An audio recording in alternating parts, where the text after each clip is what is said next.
académicos del Círculo de Estudios Libertatis, que está abocado a un continuo estudio en diferentes ramas del derecho. En esta oportunidad contamos con el doctor Dante Rafael Arce Crisólogo, egresado de la Universidad Nacional de Cajamarca, actualmente fiscal adjunto provincial de la Primera Fiscalía Penal de Cajamarca, quien tocará un tema muy importante, tal es los beneficios penitenciarios y la parte agraviada. Asimismo, se les invita a todos los presentes puedan realizar sus preguntas mismas que se absolverán al finalizar la ponencia. Es más, doctor, les cedo el uso de la palabra. Bien, gracias. Entiendo que ustedes están con la posibilidad de manejar el audio y también el video. Yo en realidad desde acá solamente tengo una pantalla pequeña. No sé si eso es así. ¿Puedo continuar? ¿Me escuchan claramente? Sí, doctor. Bueno, yo sí le escucho claramente, creo que los demás que están en la plataforma también. Sin embargo, eh, ¿puede activar su cámara, doctor?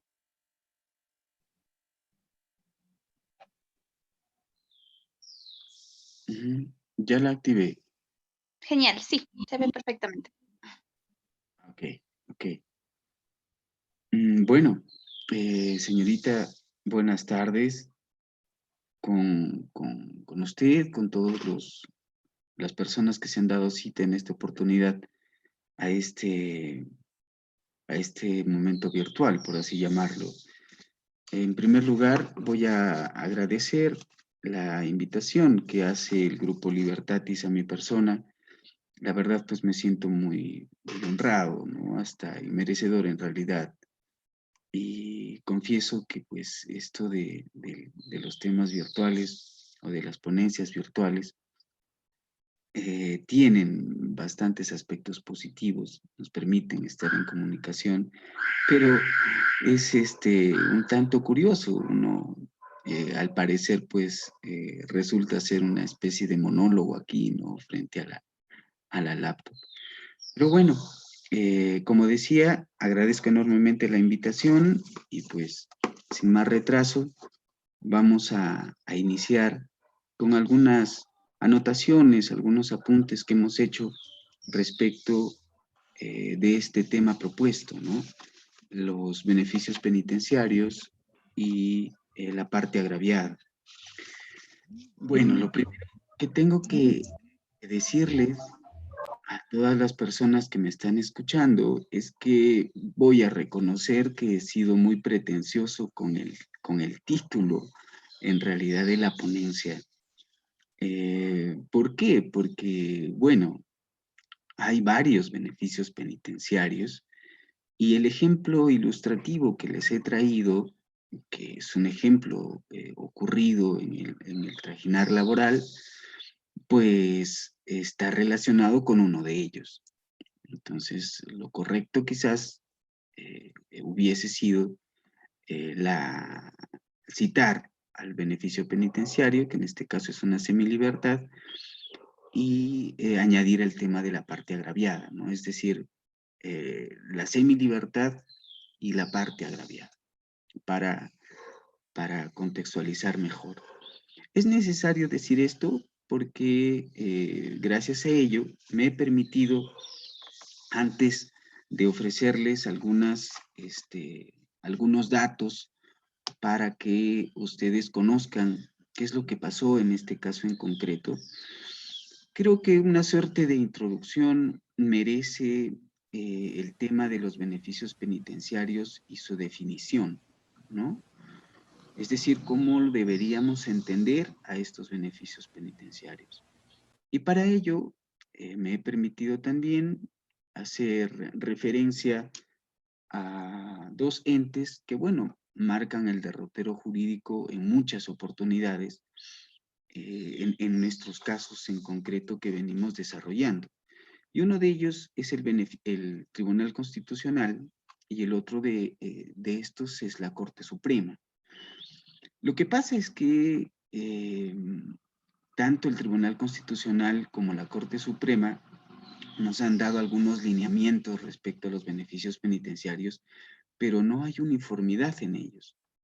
Fíjense, el Tribunal Constitucional, y bueno, yo escogí aquí dos sentencias bastante representativas, recaídas en primer lugar en el expediente 842 y en segundo lugar en el expediente 2700, 842-2003 y 2700-2006, emitidas por el Tribunal Constitucional.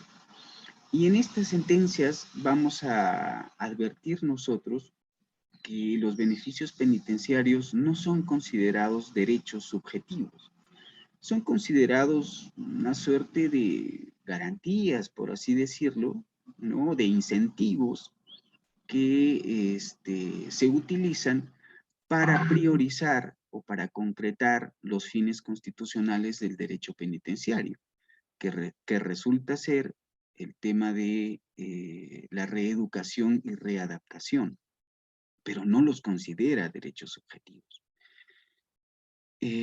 Por su parte, el Poder Judicial, la Corte Suprema, que para este caso en concreto deberíamos tener en cuenta dos acuerdos plenarios, el 2-2005 y el 8-2011, pues tiene un parecer diferente, ¿no? El tema es que incluso en este último acuerdo plenario, la Corte Suprema, un tanto más coherente con la doctrina actualizada, bueno, dice, hay que dar la cabida, el concepto ganado ya por la doctrina y por la realidad a estos beneficios penitenciarios y los denomina como un derecho subjetivo. Eso en realidad es muy importante y más adelante vamos a ver cuál es esa enorme diferencia en catalogarlos como unas simples garantías o incentivos, o es que le vamos a otorgar la categoría de un derecho subjetivo a los beneficios penitenciarios. Bueno, como dije, es necesario tener algunas nociones e ideas respecto a la definición de estos beneficios penitenciarios. Y para ello, acabamos de rememorar estas dos posiciones. Y bueno, es justo que yo dé por lo menos mi postura, ¿no? A ver si los considero derechos o no, o algunos incentivos. Y fíjense, y para ello es que hice la primera precisión, no solamente es necesario tener en cuenta un derecho penitenciario, sino tener en cuenta a todos los derechos penitenciarios que entiendo se enumeran en el artículo 42 del Código de Ejecución Penal. Y pues voy a hacer brevemente una lectura de estos, ¿no? Está el permiso de salida, la redención de la pena, la semilibertad, la libertad condicional, la visita íntima y otros beneficios. Otros beneficios, por ejemplo, el hecho de que le permitan al interno realizar horas extras al momento de trabajo. ¿Es un beneficio, es considerado un beneficio? Bueno, sí, también se lo considera un beneficio. Y en atención a ello, debo reconocer también que pues antes pensaba que sí, en efecto, son derechos subjetivos, pero actualmente me he formado la convicción de que no lo son, en realidad. Como en algún momento la propia Corte Suprema lo indicó, porque había un cambio de percepción allí, resultan ser unos incentivos para el interno y para verificar que los fines constitucionales de la pena a nivel de un centro penitenciario se pueden concretizar, ¿no?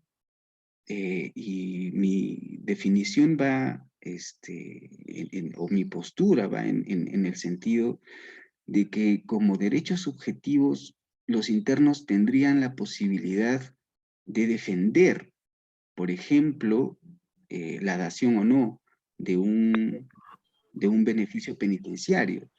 Y resulta que en muchísimos casos no es así.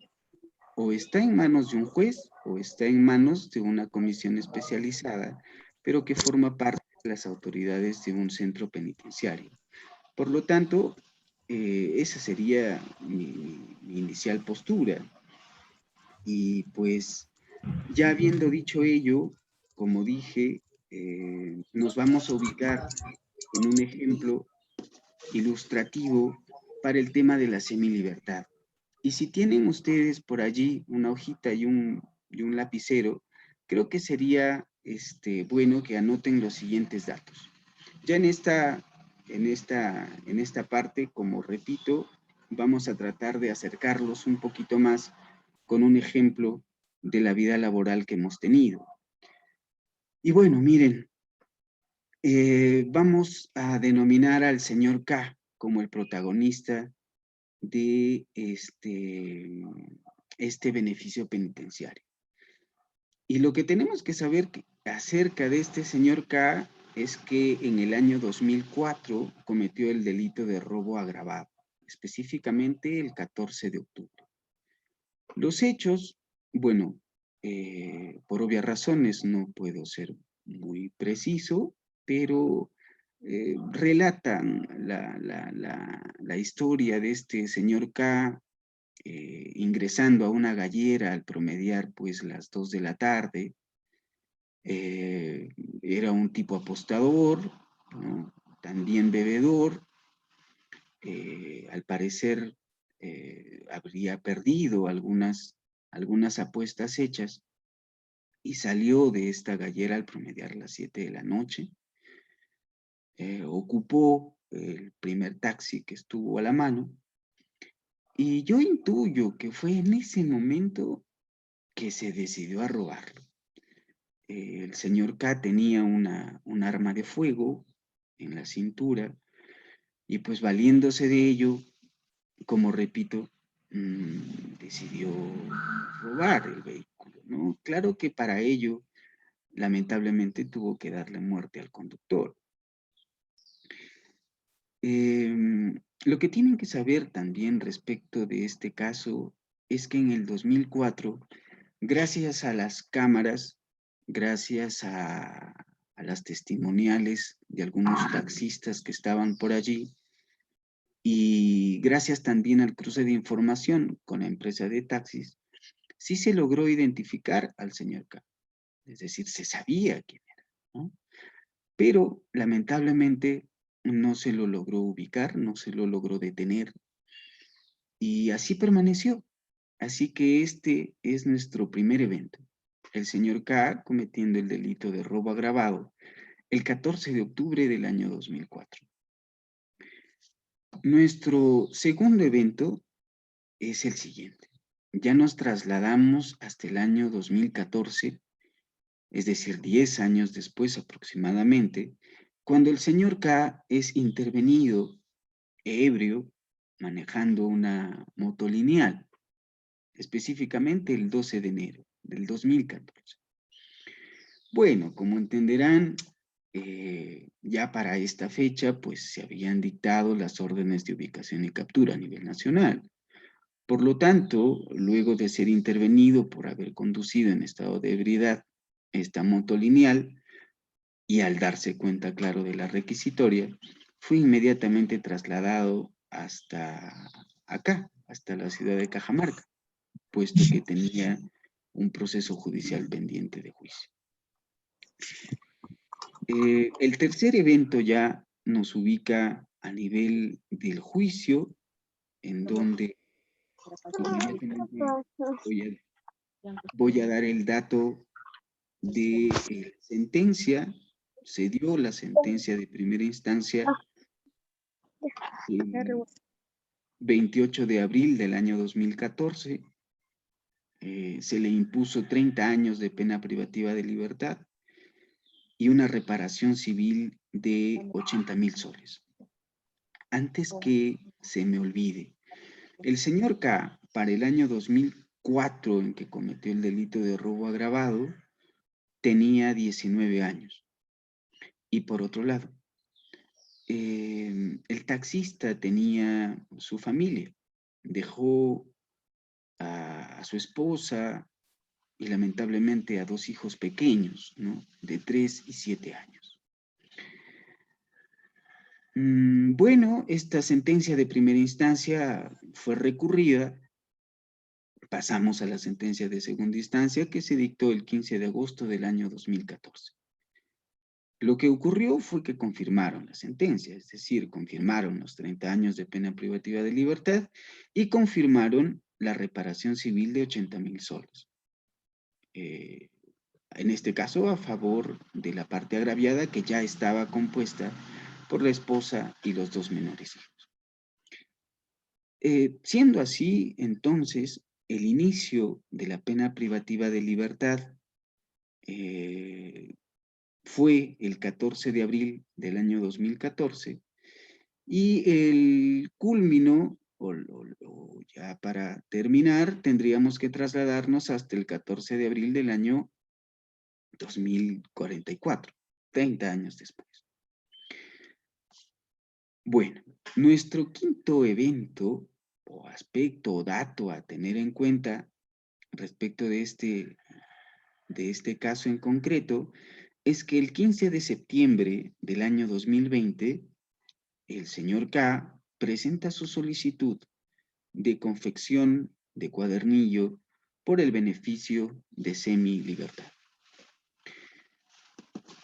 Bien, fíjense aquí, hay otra precisión que tengo que hacer.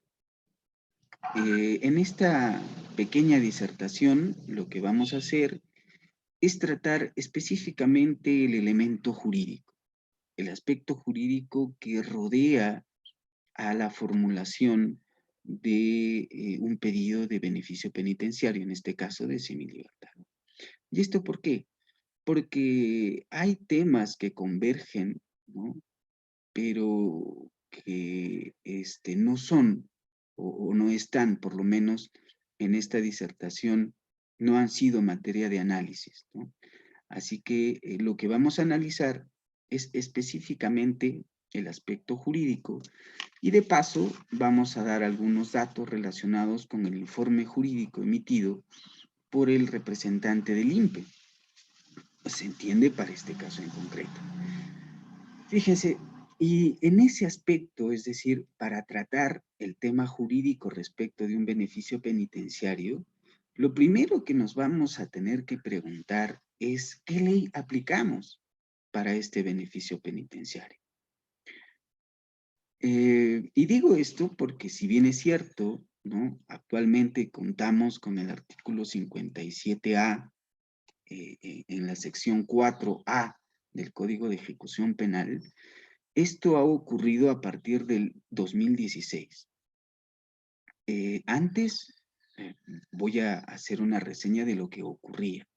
Bueno, en este artículo 57A lo que indica es el momento o la ley aplicable para el beneficio de semilibertad y liberación condicional. Y resulta que lo ha identificado con el momento en que la sentencia ha obtenido firmeza, ¿no? Y para este caso, pues nos trasladaríamos hasta la sentencia de segunda instancia que se emitió el 15 de agosto del año 2014. Pero bueno, les dije que iba a hacer una breve reseña antes del año 2016. ¿Qué ocurría? Pues era un trabajo identificar a la norma penal que tenía que guiarnos en el derrotero procesal para el beneficio penitenciario que estaba en análisis, ¿no? Y ahí entran a tallar las posturas nuevamente del Tribunal Constitucional y de la Corte Suprema. El Tribunal Constitucional, por su parte, eligió el momento para elegir la norma aplicable a un beneficio penitenciario con la presentación de la solicitud. Y por su parte, la Corte Suprema eligió el momento en el que la sentencia quedaba firme. Esta disparidad de entes muy trascendentales en el mundo jurídico, pues nos hacían divagar en algunos casos, ¿no? En realidad dependía de la postura, de la conveniencia que uno tenía, pues para optar por adherirse, sea a lo estipulado por el Tribunal Constitucional o sea a lo estipulado por la Corte Suprema. Pero lo que tengo que decir al respecto es muy importante también. El Tribunal Constitucional optó por esa salida, es decir, por elegir el momento de presentación del escrito, porque fíjense ustedes, en su sentencia describía de qué tipo son las normas de ejecución penal. ¿Son sustantivas o son adjetivas? Bueno, el Tribunal Constitucional estableció que las normas de ejecución penal son adjetivas, son de orden procesal. Y si son de orden procesal, tendríamos obviamente que tener en cuenta el momento de inicio del acto procesal que pretenden regentar para determinar justamente la norma aplicable. Por eso se entiende de que el momento que ellos eligieron fue justamente la presentación de la solicitud del beneficio penitenciario, puesto que en ese momento iniciaba el acto procesal. Bueno, por su parte, y desde mi modesto punto de vista, la Corte Suprema, bastante más atinada, dijo lo siguiente, ¿no? En realidad la norma de ejecución penal puede ser sustantiva o puede ser también adjetiva. Será sustantiva cuando la norma de ejecución penal nos dé o nos informe de algún requisito para la obtención del beneficio penitenciario. Esa es su esencia, por lo tanto, resulta ser de carácter sustantivo. Pero si el artículo hace referencia a un procedimiento, bueno, más que obvio, este tendría que ser considerado así, procedimental. Por lo tanto, no es un punto de referencia, decían ellos, pues tener en cuenta el carácter o el tipo de norma que nosotros tenemos enfrente.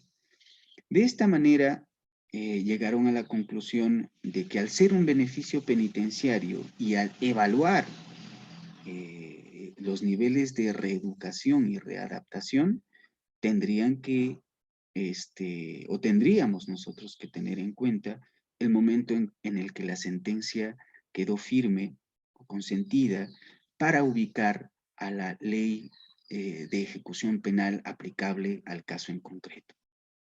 Bueno, es necesario que sepamos esto porque el artículo 57A, que como dije, es un artículo específico que determina la aplicación temporal, no ha terminado por solucionar el problema.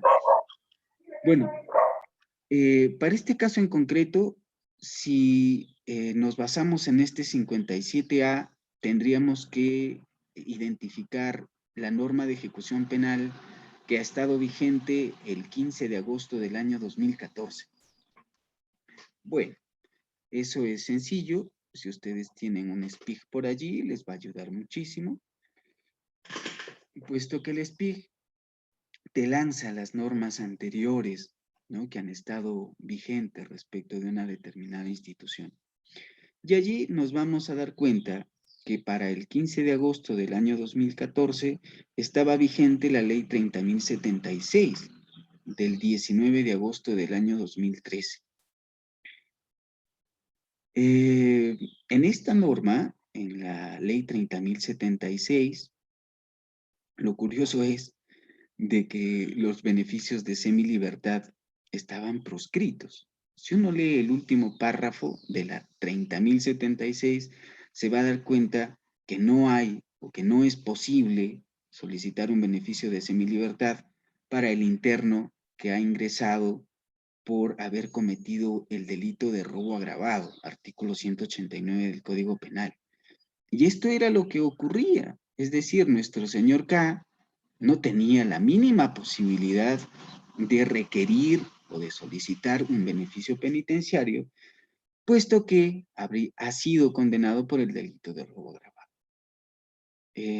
Pero, como les dije, el problema no ha sido resuelto. Porque después de la 30.076, que fue emitida el 19 de agosto del 2013, nos lanzaron la ley 30.101. Esta ley es del 15 de octubre del año 2015. ¿Y qué dice? Tiene un único artículo. ¿Y qué dice? ¿No? Que las leyes anteriores, entre estas la 30.076, cierto, se aplicarán, ¿no? Pero se aplicarán a los delitos que se cometan a partir de su vigencia. Es decir, que los hechos hayan ocurrido a partir de su vigencia. Algo que resulta justo, por cierto, también. Siendo ella así, pues, si ustedes se hacen una pregunta inmediata, ¿no? Entonces, ¿podremos aplicar la 30.076 en este caso en concreto del señor K, si sabemos que los hechos han ocurrido mucho antes, es decir, han ocurrido el 2004? Bueno, la respuesta es que no podemos aplicar para este caso en concreto la ley 30.076, puesto que la 30.101 sencillamente lo prohíbe, ¿no? Entonces, la fórmula establecida en el artículo 57A, para este caso en concreto no funciona. Y a partir de aquí es que tenemos nosotros que ilustrarles a ustedes cuáles fueron la postura de la Defensa Técnica del Interno, la postura del Ministerio Público y finalmente la postura que optó el órgano jurisdiccional, ¿no? Fíjense, la Defensa Técnica del Interno decía lo siguiente. Bueno, lo que ha pasado aquí es que hay un conflicto de leyes en el tiempo de normas penales, o por lo menos de normas de ejecución penal, a las cuales también acoge este principio constitucional. Y lo que debería ocurrir allí es que deberíamos optar por la redacción legal que favorezca más al interno, ¿no?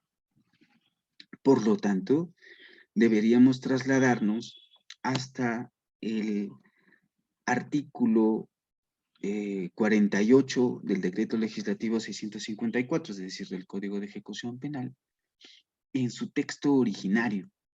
Es decir, el texto originario data del 2 de agosto de 1991. ¿Por qué? Porque desde 1991 hasta el 2004, ese texto originario ha estado vigente, no ha sufrido modificación. Y el abogado indicaba, y por lo tanto, solamente son dos los requisitos jurídicamente hablando que se deberían exigir para la dación del beneficio penitenciario. Y estos dos requisitos, pues la norma lo establece. En primer lugar, el haber cumplido la tercera parte de la pena. Y en segundo lugar, no tener proceso pendiente de mandato de detención. Particularmente, debo reconocer que ese análisis es válido, es cierto, es incluso, podríamos asignarle el adjetivo de legal, ¿no? Es legal, en realidad se han utilizado las herramientas que nos ofrece el ordenamiento jurídico para dar sustento a esta conclusión que el abogado sostenía. Y bueno, consecuentemente, ya en esta segunda parte, que como yo he catalogado así, pues no estoy de acuerdo con ello, y es a partir de aquí que voy a empezar a formular nuestra nuestra pretensión, nuestra perspectiva, nuestra posición respecto al análisis jurídico que se tenga que hacer al momento de saber qué norma aplicamos en un caso en concreto de beneficio penitenciario. Bueno, fíjense, para argumentar mi propuesta, lo primero que voy a hacer es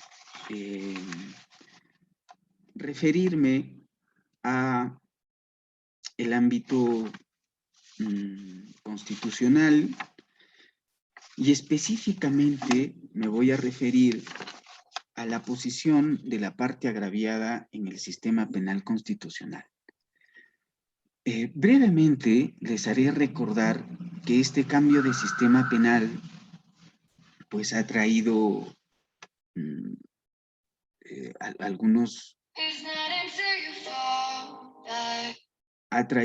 disculpen por favor, ha traído algunas innovaciones a la práctica no solamente judicial, sino de todos los que estamos abocados a aplicar, sean normas penales o normas procesales en esencia, ¿no? Porque si ustedes recordarán, pues ya no hablamos de un juez instructor, ¿no? Sabemos perfectamente cuál era la posición del juez instructor, sabemos que ahora quien investiga es el Ministerio Público y quien impone las sanciones es el Poder Judicial. Por otro lado, vemos también que hay un juez de garantías, algo que no existía previamente, ¿no? Y entre esos cambios que nos ofrece este sistema procesal en el que nos encontramos, está el robustecimiento de la parte agraviada. La parte agraviada venía de un momento, pues, bastante trágico, ¿no? Estaba casi completamente olvidada, y qué decir de la acción civil que se le atribuye por titularidad. De la misma manera, eran considerados, pues, aspectos nada trascendentales para resolver un conflicto penal. Por así decirlo, eran considerados una suerte de remanente, de apéndice, ¿no? Del proceso, y pues solo en algunos casos, pues eran tomadas en cuenta. Pues bien, ahora la parte agraviada ya no tiene esa imagen. Legal y constitucionalmente está, como dije, robustecida porque hay bastante respaldo para la parte agraviada. Desde los derechos que se le atribuyen, desde la posibilidad de legitimar una acción civil, ¿no? Hasta la presencia de instituciones abocadas específicamente a su defensa. Por ejemplo, el Ministerio de la Mujer, de donde se deriva el SEM, y a nivel de Ministerio Público, importantísima la presencia de UDAVID. Olvídense, con UDAVID, ahora la parte agraviada tiene un soporte legal, psicológico y social. ¿Con qué finalidad? Bueno, es que la parte agraviada que ha sufrido un delito necesita seguir con su vida sin que el delito lo afecte tan gravemente, ¿no? Vuelva caótica su vida. No. Es justamente por eso que nosotros tenemos estas herramientas, ¿no?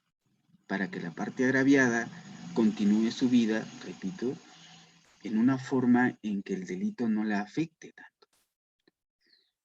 Es más, ahora, al igual que el imputado, la parte agraviada tiene la posibilidad de que el Estado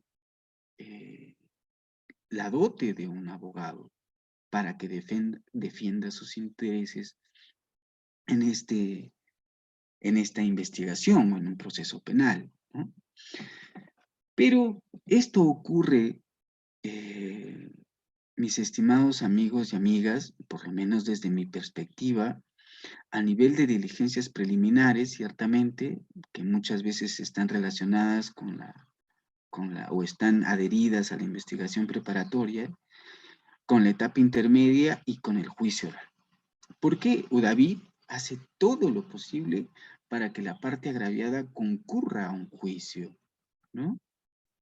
Eso es muy importante, el soporte que le da, el soporte social, el soporte psicológico que le da, es importantísimo para que la parte agraviada finalmente vaya a juicio y nos informe y nos devele justamente pues las causas de ese proceso penal, ¿no?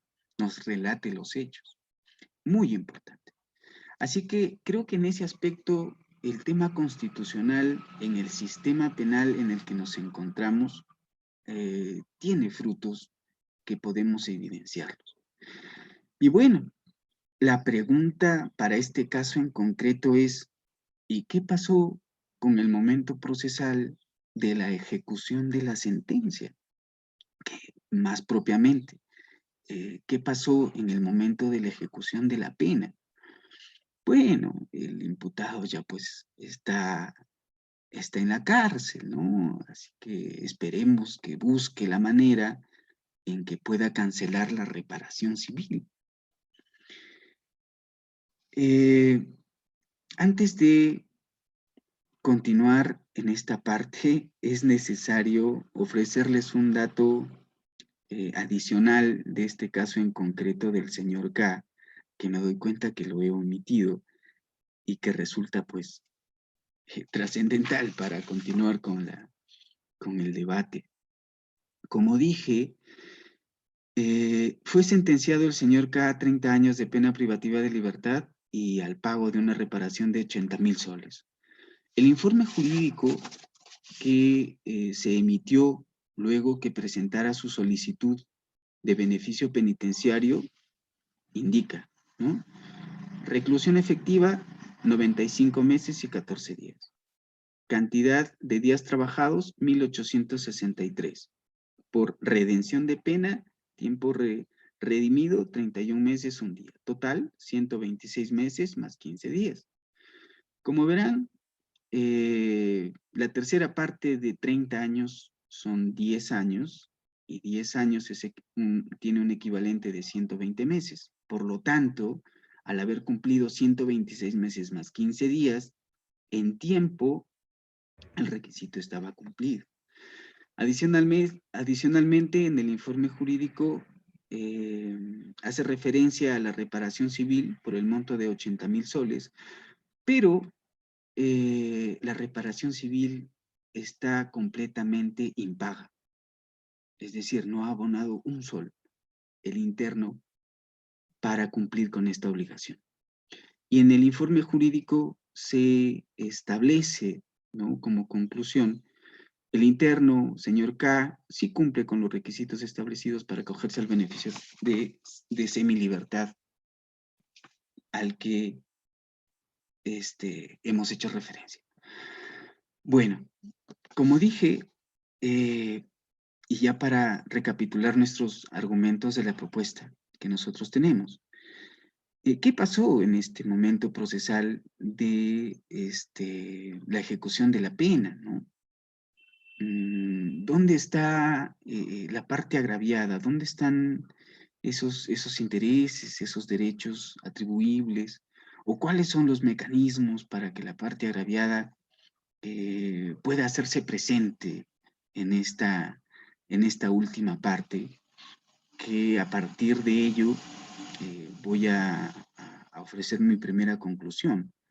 En realidad, el sistema penal constitucional en el que nos encontramos no debería, pero ha dejado de lado en el momento procesal de ejecución de sentencias o ejecución de penas a la parte agraviada, puesto que no vemos nosotros ninguna norma, por lo menos a título de el Código Procesal Penal, en donde sea posible incluirla a la parte agraviada en un debate sobre la dación de un beneficio penitenciario, que particularmente, como repito, es mi conclusión, es necesario, porque sencillamente el sistema penal constitucional debería ser coherente en todas las etapas del proceso. Y esta última etapa, pues no debería ser motivo para que la parte agraviada quede relegada, quede olvidada. Y es por eso que mi segundo argumento para mi propuesta es que, vamos, tenemos el derecho constitucional de ejecución de resoluciones judiciales. Entiendo que este derecho, hay una frase, ¿no?, que la resume: la tutela que no es efectiva no es tutela, suelen decir. Bueno, eso significa que lo establecido en una sentencia tiene que cumplirse, y no solamente por seguridad jurídica, sino que resulta que ese cumplimiento en muchas ocasiones pues está relacionado con una parte agraviada. Por lo tanto, sostengo yo como primera conclusión que la parte agraviada debería tener cabida en la discusión de una dación de beneficio penitenciario. Al respecto, voy a hacer o voy a trasladar a ustedes los comentarios que he tenido con algunos colegas, jueces penales ellos, ¿no? Porque era mi inquietud saber si durante los años que ellos están ejerciendo, sabían o han conocido un caso en donde la parte agraviada haya solicitado ser incluida en una audiencia de beneficio penitenciario. He consultado con 3 colegas en la calidad de jueces penales, y de los 3, solamente uno me ha referido de que en el año 2017 tuvo un pedido de la inclusión de una parte agraviada en la decisión de un beneficio penitenciario. Y la otra pregunta que les hice fue si permitirían que la parte agraviada participe de la audiencia, esté en la audiencia y pues deje notar sus derechos, sus intereses y derechos respecto de la pretensión civil. Los 3 han coincidido en que sí, sí es posible, puesto que no hay norma que lo prohíba, y ya que no hay norma que lo prohíba, es posible que la parte agraviada solicite y esté incluida en una audiencia de otorgamiento de beneficio penitenciario. Bueno, el otro aspecto que está relacionado con los fundamentos de nuestra propuesta es que desde el punto de vista legal se han omitido o se está omitiendo lo establecido en el artículo 69 del Código Penal. En este artículo 69, si tienen un código a la mano pueden leerlo brevemente, te dice de que una persona se rehabilita al haber cumplido la pena o la medida de seguridad, ¿no? Hay una rehabilitación sin más trámite, automática se le conoce, ¿no? Pero en la última parte añade, ¿no?, cuando además el condenado haya cumplido el íntegro de la reparación civil. Eso quiere decir que la rehabilitación automática, esta que se da sin más trámite al cumplir una pena, es así, ¿no? Es decir, podríamos considerarlo rehabilitado a la persona, pero teniéndose en cuenta también que ha cancelado el íntegro de la reparación civil. Es importantísimo, creo yo, que lo establecido en este artículo 69 del Código Penal se tenga en cuenta al momento de analizar la dación o no de un beneficio penitenciario de semilibertad. Porque en el beneficio penitenciario de semilibertad lo que se hace es analizar si antes de culminada la pena privativa de libertad, el interno ya está reeducado. Eso es lo que se analiza en la semilibertad. Si el interno está en un nivel de readaptación y reeducación tal que se le permitirá, pues, reinsertarse a la sociedad. Eso es lo que ocurre en realidad. Pero bueno, el artículo 69 del Código Penal te dice que para estar seguros de que está rehabilitado, no solamente es necesario que cumpla la pena completa, sino que haya cancelado la reparación civil. Por lo tanto, si yo estoy evaluando en un momento anterior al cumplimiento de la pena, si efectivamente este señor está reeducado, seguramente tendré que yo tener en cuenta lo establecido en el artículo 69 del Código Penal. Esto en cuanto al ámbito legal. Y finalmente hay un aspecto que necesitamos incluirlo, por lo menos desde nuestro punto de vista, y que es lo relacionado con la psicología, ¿no? Para esto solamente voy a trasladar ya muy brevemente, porque definitivamente no quiero aburrirlos tampoco, el tema de un conversatorio que tuve con dos psicólogas que forman parte de la DML aquí en Cajamarca. Y les hice dos preguntas sencillas. Primero, les dije, desde el punto de vista psicológico, el exigirle a una persona que cumpla con sus obligaciones, ¿es positivo o negativo? Primera pregunta. Y segunda pregunta, ¿no? Si un interno voluntariamente cancela una reparación civil, desde el punto de vista psicológico, ¿qué quiere decir ello? Bueno, en cuanto a la primera pregunta, es decir, si es beneficioso o no exigirle a un interno que cumpla con la reparación civil o con alguna obligación, para su reeducación, eso beneficia esa exigencia. La respuesta fue que sí. Definitivamente me dijeron, el interno tiene que darse cuenta que el evento ocurrido, es decir, el delito ocurrido, tiene diferentes consecuencias y tiene que asumirlas todas.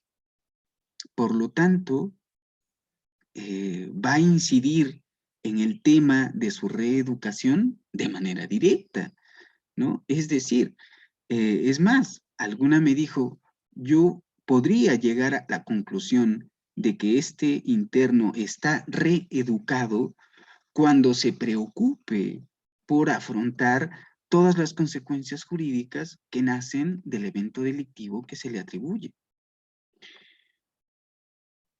Por lo tanto, la conclusión aquí es que sí es beneficioso. Es decir, exigirle a una persona que cumpla con sus obligaciones, ¿es beneficioso para la persona? Sí, porque lo reeduca. Y en cuanto a la segunda pregunta, el tema es muy importante, ¿no? Bueno, me dicen, si un interno cumple voluntariamente con pagar la reparación civil, es porque ha internalizado su responsabilidad. Es la única forma.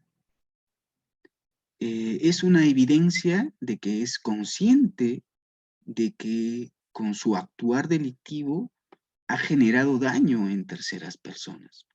Y si lo hace de manera voluntaria, esa es evidencia de que tiene una cabal internalización de este evento negativo en su vida y que obviamente pues está haciendo todos los esfuerzos para afrontarlo. El punto de vista psicológico me parece importantísimo, ¿no? Porque de ahí y junto con los otros dos nace la propuesta que yo voy a plantear en este momento. Como dije, el análisis legal que se hizo para identificar la norma de ejecución penal aplicable al caso del señor K, pues nos terminaba ubicando en la descripción, la primigenia descripción del Código de Ejecución Penal, en donde solamente habían dos requisitos. El tiempo, que como ya indicamos, ya lo tenía ganado, y la ausencia de procedimientos sancionatorios en su contra. Requisito que también lo cumplía para este caso en concreto. Entonces, legalmente, ¿no? Solamente eran exigibles estos dos requisitos, por lo menos desde la perspectiva de la defensa técnica. Sin embargo, luego de haber establecido estos tres argumentos, voy a formular una propuesta. Bueno, evidentemente, en primer lugar, no estoy de acuerdo en que allí termine el análisis legal de ubicar a la norma de ejecución penal que regente esta solicitud, de ninguna manera. Desde mi punto de vista, falta algo más.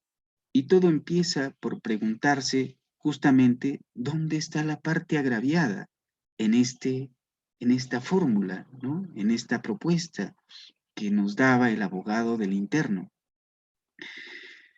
Y es necesario preguntarnos eso porque antes de una salida legal es necesario ser consecuentes con el sistema penal constitucional en el que nos encontramos.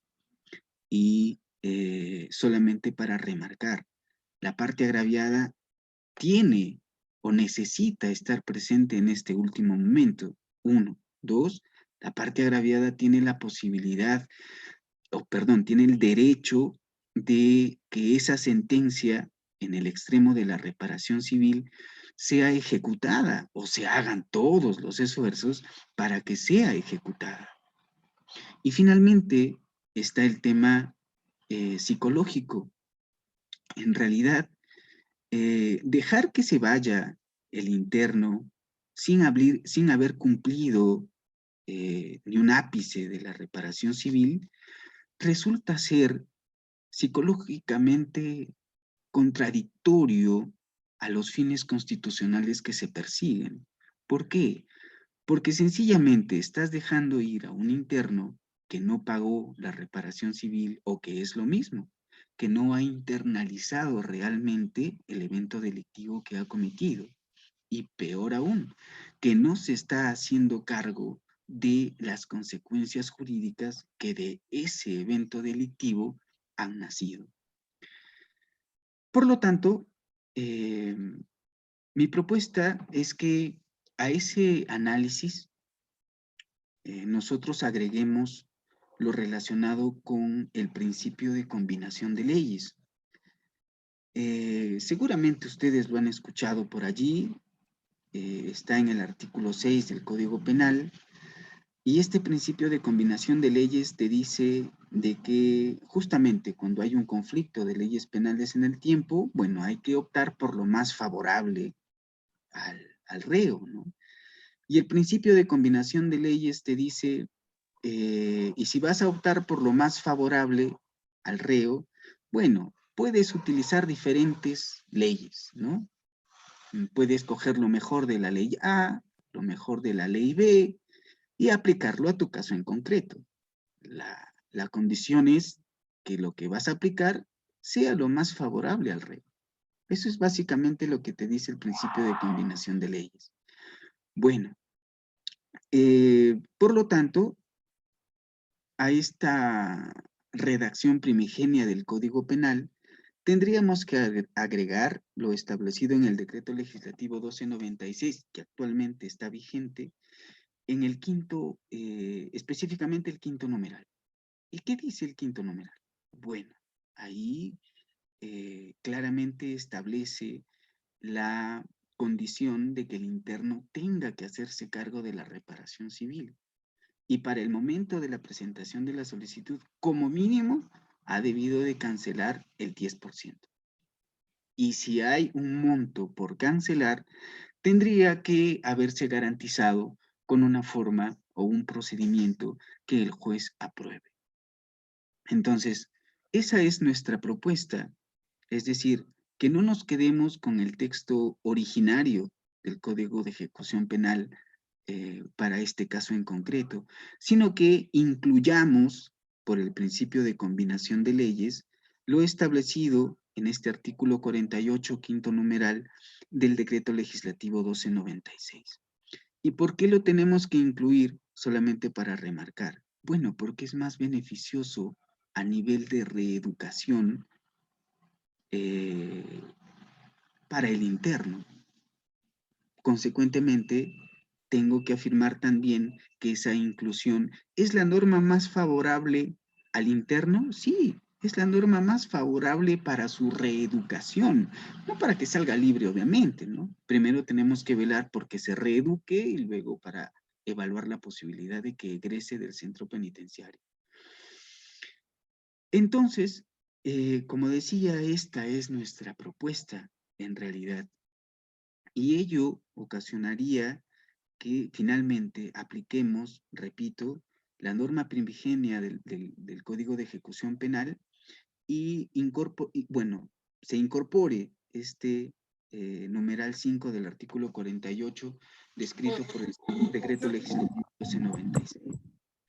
De esta manera, jóvenes, señoritas, público en general, creo yo que el análisis jurídico que se hace está más acorde con el sistema penal constitucional en el que nos encontramos, en donde, como se darán cuenta, pues ya la parte agraviada aparece y estamos con la posibilidad de exigir el cumplimiento de los derechos relacionados con la reparación civil. Y digo esto, y ya para terminar, voy a referirme al decreto legislativo 1513. Definitivamente el legislador, esta posición, pues, o a la parte agraviada, no la ha tenido en cuenta en absoluto.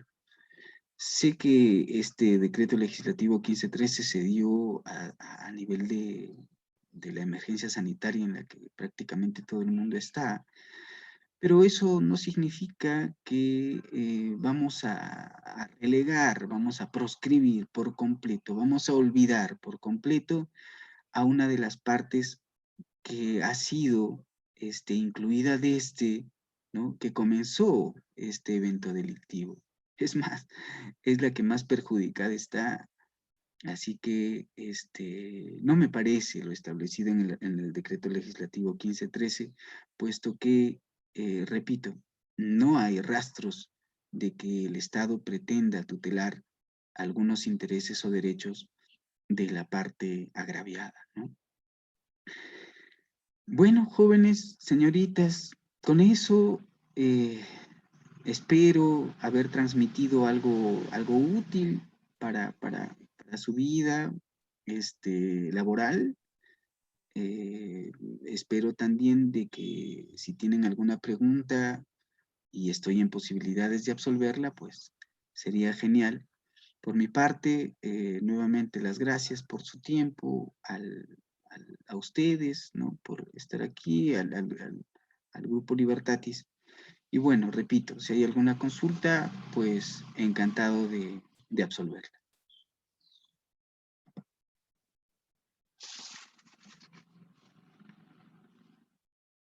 Doctor Dante, bueno, en el chat no se ha registrado ninguna pregunta que hayan realizado los participantes.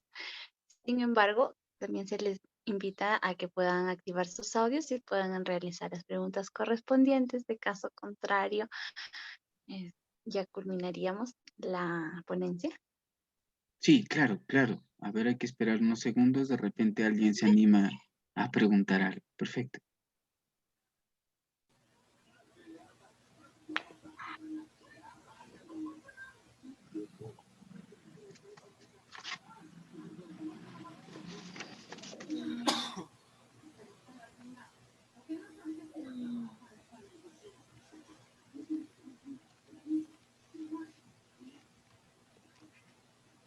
Chicos, por favor, los que no van a hacer preguntas, apaguen sus audios.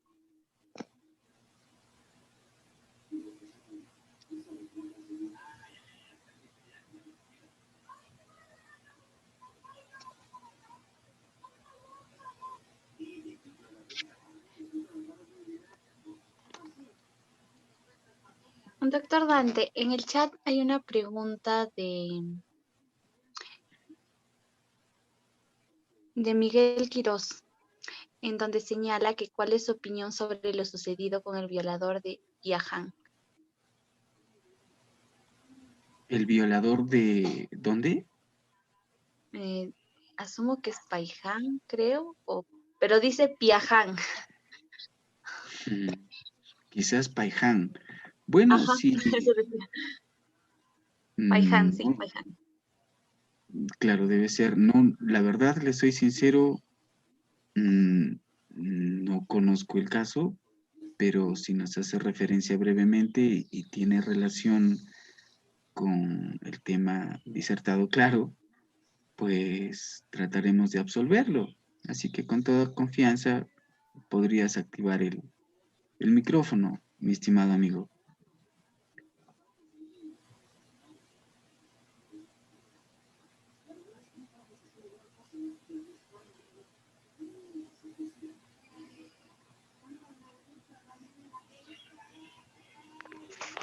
Disculpe, no sé si tenía mucha relación con el tema, pero sería bueno escuchar un poco la posición suya con respecto a lo sucedido. Es el caso de un joven que ha violado a una niña de 3 años, que incluso la había incinerado, me parece, en un cilindro. Él ha sido detenido, ha sido confinado en la cárcel, y en la cárcel ha sido violado también él. Entonces, ¿cuál es la opinión de usted con respecto a este hecho sucedido? Ah, ok. Eh, bueno, desde el punto de vista eh, que cualquier ciudadano pueda tener, escuchar pues que alguien ha obrado de esa manera, es muy lamentable, ¿no? Es muy lamentable desde todo punto de vista, sobre todo para, para la agraviada. Entiendo que tiene 3 añitos. Imagínate, ¿no? Cómo está la familia. Destruyen en realidad este tipo de eventos, vidas enteras, ¿no? ¿Y qué decir de el proyecto de vida del que causó este evento? Mm, también hay que analizar ese punto de vista, ¿no? Los factores que a veces conllevan a resolverse de esa manera son muy importantes. Y si algo tengo que opinar, eh, obviamente pues será desaprobando la conducta de este señor, pero el hecho de que lo hayan violado dentro del penal mm, también resulta desaprobable, ¿no? Si por más delito que hayas cometido, la idea es que te reeduques, bueno, el hecho de que te violen, entiendo que no ayuda en absolutamente nada, ¿no? Así que, como opinión, como dije, definitivamente hay que desaprobar la conducta de este señor, pero también lo sucedido en el penal con él, ¿no? No debería ocurrir ese tipo de cosas. Sobre todo si ya hay una justicia formal que se está encargando de investigar, de atribuirle una responsabilidad por todo lo ocurrido. Esa sería la opinión, estimado joven. Doctor, disculpe, ¿y habría alguna responsabilidad de los encargados del penal en este caso? Eh, Cuando dices responsabilidad, imagino que te refieres a, a una responsabilidad porque estás pensando que han permitido la violación o que no Yo han... presumo eso también un poco una cuestión administrativa, quién sabe, Ujú. porque es conocida la práctica que se tiene en los penales en nuestro país, de que en el caso de una persona que viene por un delito de estos, es casi el 80 o 90% de veces sufre lo mismo dentro del penal. Entonces, si es que los encargados del penal tenían esa idea o tenían ese conocimiento, no sé si habría alguna responsabilidad en el hecho de haber dejado a esta persona, no sé, en una celda con presos comunes, ¿no? Claro. Bueno, definitivamente para dar una opinión al respecto habría que conocer algunos otros pormenores, ¿no? Del caso, dónde estuvo el interno, cuáles fueron las restricciones que tenía, quiénes estaban a su cargo, qué sé yo, porque pues adelantar una opinión cuando desconoces bastante del aspecto fáctico, pues probablemente la opinión no sea muy acertada, ¿no? Pero podría indicar de que sí es posible, ¿no? Dada las características particulares del caso, establecer una responsabilidad del personal del INPE quizá, ¿no? Listo, doctor, gracias. Usted, joven.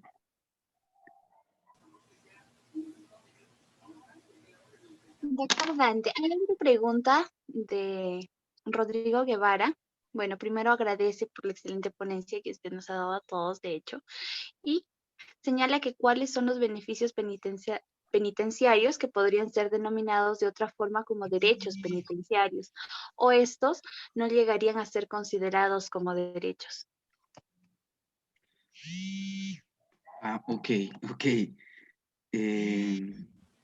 Fíjense, dada la pregunta, voy a mencionar brevemente a la sentencia, perdón, al expediente 2700-2006-PHC-TC. En este expediente se analizó, el Tribunal Constitucional analizó el pedido del señor Víctor Alfredo Polay Campos en cuanto a la denegación que se le había hecho al beneficio penitenciario de visita íntima. En los argumentos que Polay Campos le presentó al Tribunal Constitucional, pues eran de toda índole, les aseguro, y deberían, ojalá, darle una ojeadita a esa sentencia, y se van a dar cuenta, pues, que para Polay Campos, esta visita íntima era un derecho subjetivo. Él por lo menos tenía esa posición, así lo veía, ¿no? El derecho de visita íntima que está relacionado prácticamente con cohabitar con tu cónyuge, ¿no? Y el haberse negado o haberle negado esa visita íntima, pues él se consideraba vulnerado en ese derecho, ¿no? Es más, él decía que esa es una práctica que en muchos casos es determinante para mantener la unión y la constancia de una familia. ¿Por qué tengo que ser como? Pero el Tribunal Constitucional le recordó en dónde estaba, ¿no? Le dijo, bueno, señor Polay, usted no está en el jardín de su casa, usted está en un centro penitenciario.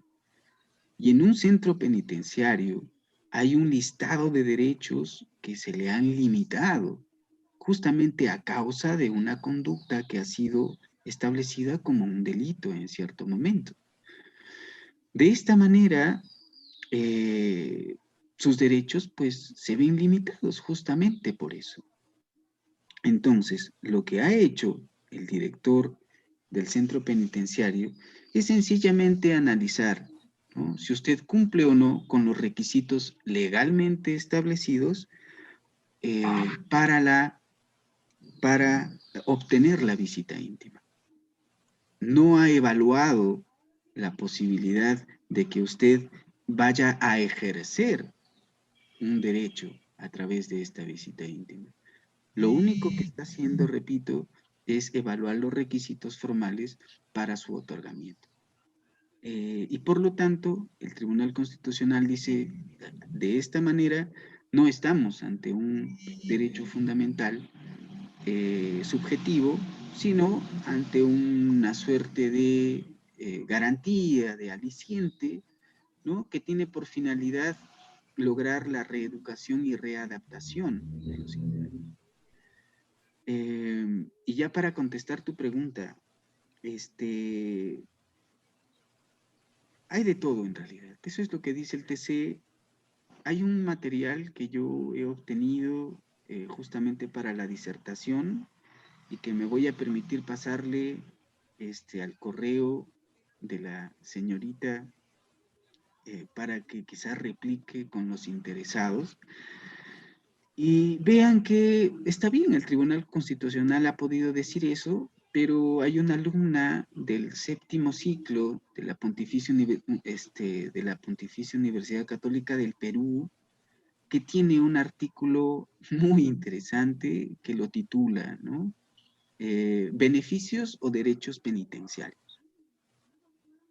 La señorita nos fundamenta cuál es su postura.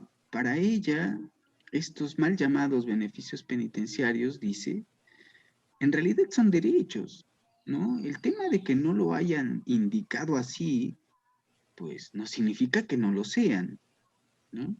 Así que hagamos referencia nosotros a esta cláusula de derechos apertos que tenemos en la Constitución y analicemos en concreto si definitivamente son derechos y nos vamos a dar cuenta que sí lo son. ¿Qué quiero decir con esto? Que hay muchísimo pan por rebanar para definir o para terminar por definir si los beneficios penitenciarios son derechos o es que son sencillamente alicientes o garantías para verificar el tema de la reeducación y rehabilitación. Lo importante de ello, creo yo, es que justamente estos espacios nos invitan a la investigación, ¿no? Nos exhortan a escudriñar en este tipo de aspectos y quizás fundamentar una posición que respecto de un determinado tema tengamos. Yo ya dije la mía al inicio, no me parece que sean derechos subjetivos, por la sencilla razón de que no son defendibles ante terceros. El hecho de que puedan apelar una resolución que no otorga un beneficio penitenciario es porque tienen el derecho constitucional de doble instancia, no porque estén defendiendo en esencia la solicitud que están haciendo allí y el derecho que entre comillas podría estar inherente, ¿no? Y no son defendibles así como otros, por ejemplo, como el de salud, como el de educación, ¿no? Y en ese sentido, ¿y por qué les digo esto? Porque, bueno, hay una teoría muy importante en donde dice que justamente la evidencia de que una persona está ejerciendo un determinado derecho es cuando tiene la posibilidad de defenderlo, puesto que si no lo tiene, bueno, difícilmente lo va a hacer. Así que esto es lo que le podría contestar al joven que pues acaba de preguntar. Espero que haya cumplido con la respuesta requerida, ¿no? Así es, dice, muchísimas gracias, doctora. Bueno, doctor, creo que ya preguntas. Agradecerle, pues, a nombre del Círculo de Estudios y mi persona particularmente, por regalarnos una parte de su tiempo y sobre todo compartir conocimiento respecto a un tema muy importante y muy poco tocado, de hecho, ¿no? Esperando seguir contando con usted en otro evento académico y desearle pues muchos éxitos en su vida profesional y personal también. Que Dios le bendiga, doctor. Un fuerte abrazo a la distancia. Muy buenas tardes. Buenas tardes y el agradecimiento pues para usted, para el grupo de estudios y para todos los que se han dado cita, ¿no? En esta tarde lluviosa cajamarquina. Muchísimas gracias. Como dije, me siento muy honrado. Bien, hasta una nueva oportunidad. Hasta luego. Hasta el... Bueno.